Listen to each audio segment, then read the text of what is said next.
আল্লাহ তাআলা বলেন, হাবিব হাবিব গো, আপনি কান্দেন না, তাড়াতাড়ি যান, তাড়াতাড়ি যান, তাড়াতাড়ি বের হয়ে যান।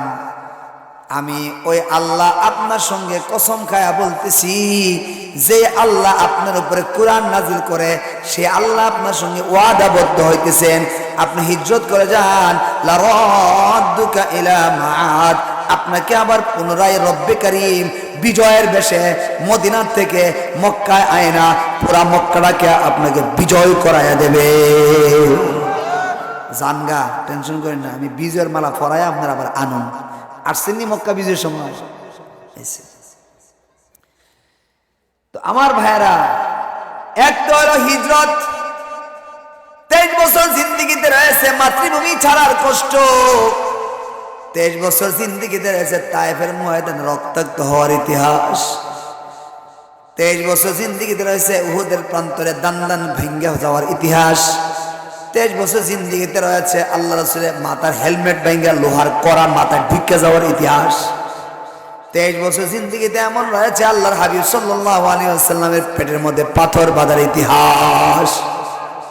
রাসূল সাল্লাল্লাহু আলাইহি ওয়াসাল্লামের না খায়া না ঘুমায়া দিনের দাওয়াত দিছেন, 23 বছর জিন্দেগিতে শুধু কষ্ট আর কষ্ট, কষ্ট আর কষ্ট করছেন, যার কারণে কষ্ট স্বীকার কইরা সর্বশেষ আল্লাহ রাসূল বলেন, আমার কাছে সবচেয়ে দামি জমানা হইল আমি আর আমার সাহাবায়ে কেরামের জমানা।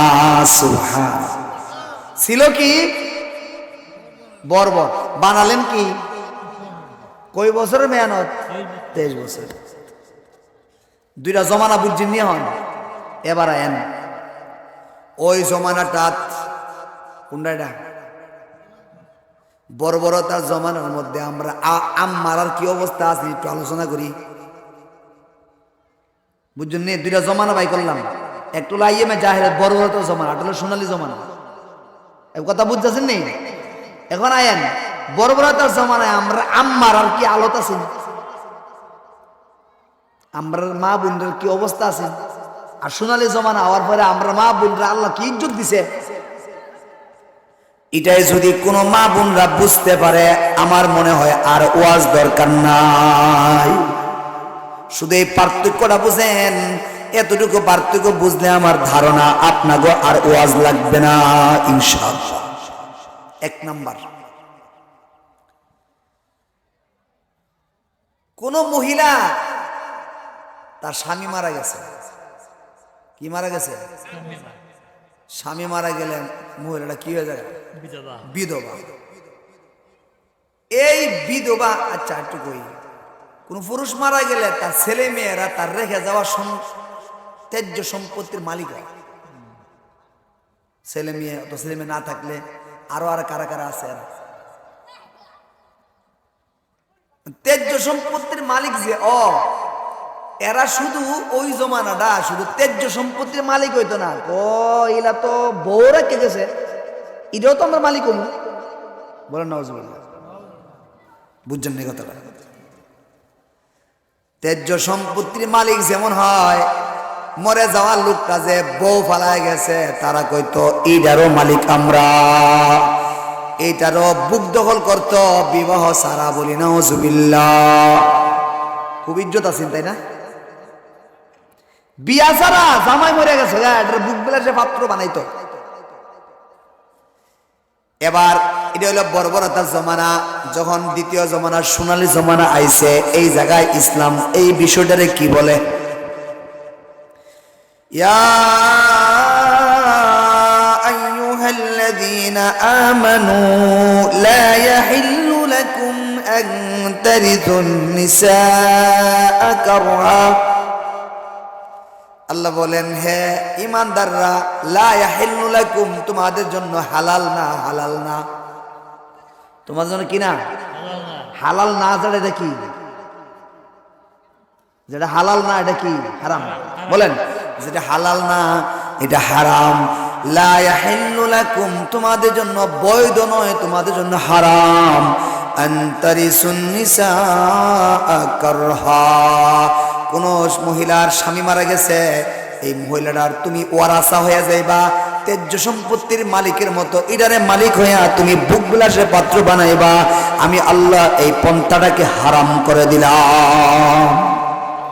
প্রয়োজন হইলে স্বামী মরে গেছে গা, যেমন কেউ গরো থাকে বিবাহ করতে পারবা, ইদ্যত শেষ হওয়ার পরে বিবাহ করে নিতে পারবা, কিন্তু বুক বিলাসে পাত্র বানায়া বিবাহ ছাড়া বুক দখল করবা, এটা ইসলাম সাপোর্ট করে না। বর্বরতার জমানায় এই জায়গার মধ্যে আমরা আম্মা আর বোনের আর দাম আসিন না নাই? নাই। সোনালি জমানা হওয়ার পরে আল্লাহ সম্মান দিছে কি দিছে না? 1 নাম্বার। 2 নাম্বার, ওই বর্বরতার জমানায় আমাদের মা বোনদের কি অবস্থা ছিল, যে কারণে বর্বরতার জমানারে বর্বর কয়, এটা একটা কারণ। মা ভূতে বিয়া হইতো, নাউজুবিল্লাহ কইতেন না, বাইর যায় কইন বাবির লয়া, কেউ মা ভূতে বিয়া হইতো, এই কথাটা ওনার পরে দি নাউজুবিল্লাহ নাই। আর কোন সময় নাউজুবিল্লাহ? মা ভূতে বিয়া হইতো, সবাই কই নাউজুবিল্লাহ। কেমন বর্বর আছেন, ফুতে আর মায়ের মধ্যে বিয়া হইতো, সংসার করত। কোন জমানায়? এবার সোনালী জমানায় এই জায়গাটার কি করলো, এই জায়গাটারে কি করলো? আল্লাহ বলেন, ওয়ালা তানকিহু মা নাকাহা আবাউকুম মিনান নিসাই ইল্লা মা ক্বাদ সালাফ ইন্নাহু কানা ফাহিশাতাও ওয়া মাকতা ইন্নাহু কানা ফাহিশাতাও ওয়া মাকতা ওয়া সাআ সাবিলা। আল্লাহ বলেন, এই সোনালী জমানায় বলছে তোমরা শুনো, ওয়ালা তানকিহু, বিবাহ করো না, হারাম। বিবাহ করা কি? কারে? মা নাকাহা আবাউকুম, তোমার বাপে যারে বিয়া করছে তারে তোমার বিবাহ করা হারাম। তোমার বাপে যারে বিয়া করছে তারে বিয়া করা তোমার জন্য হারাম। আমার বাপে যারে বিয়া করছে আমার কি লাগে? মা। আল্লাহ বলেন মাকে বিবাহ করা তোমার হারাম। আল্লাহ আগে হয়ে গেছে, কি করতাম? ইল্লা, তবে মা কদ সালাফ, ইল্লা মা কদ মাদা, যেটা চলে গেছে তো চলে গেছে, যেটা হয়ে গেছে তো গেছে, আজকে থেকে হারাম। বর্বরতা জমানায় বিয়া হইতো মা ভূতে, আর সোনালী জমানা হওয়ার পরে হারাম করে দিলাম, সাবধান। ফাউডি বাইরে বেঙ্গলাম আমি কইলাম আর ইল্লা মা ক্বাদ সালাফ ইন্নাহু কানা ফাহিশাতাও ওয়া মাকতা। ফাহিশাতা মানে জঘন্যতম অপরাধ। বলেন, মা ভূতে বিয়াটা কি? জঘন্যতম অপরাধ। ওয়া মাকতা, আল্লাহর জঘন্যতম লানত। আল্লাহর জঘন্যতম লানত হবে তোমার উপরে। এই পথে যদি কেউ হাঁটো, এই পথটা তোমার জন্য বহুত খারাপ, এই পথটা তোমার জন্য জাহান্নাম। তাহলে বর্বরতা জমানায় খুব দাম আছে, আমরা মা বোনের খুব দাম আছে। সোনালী জমানা হওয়ার পরে দাম দিছে কি দিছে না? এই আয়াতের মধ্যে কেমনে কেমনে কইছে দেখেন, ওয়ালা তানকিহু মা নাকাহা আবাউকুম মিনান নিসা, তোমার বাবা যাদেরকে বিবাহ করছে তাদেরকে তুমি বিবাহ করতে না, হারাম। তোমার বাবা যাদেরকে, এমনি কেন কইলো না তোমার মারে তুমি বিয়া করতে না? এমনি না কই আল্লাহ বলছে তোমার মা যারে বিয়া, তোমার বাপে যারে বিয়া করছে তাকে তুমি বিবাহ করতে পারবে না। এমনি বললেন কেন? সরাসরি বললেন না কেন?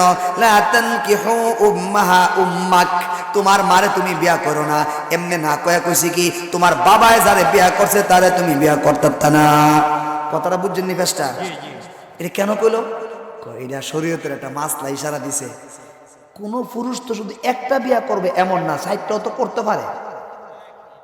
60টা আপনার জায়েজ আছে না? একসঙ্গে 60টা পর্যন্ত পুরুষের বিয়া করা যেহেতু জায়েজ আছে, এখন যদি বলা হয় তোমার মারে তুমি বিয়া করো, তাহলে বোঝা গেল আমার বাপের যে আরেকটা বউ তাহলে এটা বিয়া করুন যাইব, এমনি বোঝা গেল না? তাহলে যদি আল্লাহ এমনি কইতো তোমার মারে তুমি বিয়া করতে না, হারাম, যদি এভাবে বলতো তাহলে বোঝা গেল আমার মা ছাড়া আমার বাপের যে আরেক বউ তাহলে এটা আমার লাগে জায়েজ।